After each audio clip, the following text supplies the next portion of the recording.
各项物件拢伫咧起价，即马客运的票价也开始伫咧起了。考虑到这营运成本，11月开始，台北到宜兰路线客运票价上济会起7块。另外，面对着这国道客运载客量减少的情形，营运成本也一直增加。台北转运站2楼的客运业者也决定要刷位。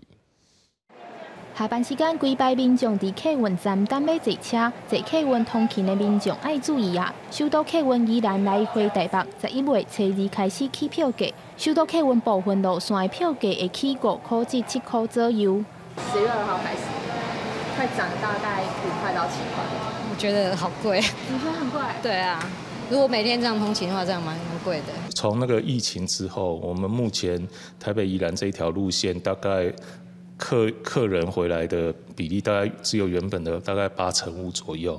有部分民众感觉票价起会考虑是毋是要买 T-Pass 较会好。那首都客运11月初1开始，中日客运2条来回台北的路线也会起1块，陆续也有其他客运业者会考虑调整票价。 另外，伫台北转运站2楼，未来也会变做空城。原本有国光、三重、新竹这3个客运，因为这几年载客量减少，决定11月初5搬去租金较俗的3楼甲4楼。伊2楼一个月大1个月大概平均爱33万的租金，所以业者为了要节省这个成本吼，所以不得不就是往那个4楼这个来做这个调整哈。国道客运哦，大概。 去年底跟疫情前大概下降了36%，民众搭乘的一个习惯。那现在可能大家都比较喜欢搭高铁，那或许也是造成国道客运它量比较下滑的一个的原因。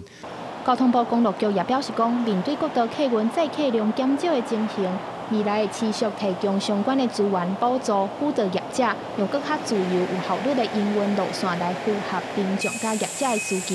记者张家嘅谢桂林采访报道。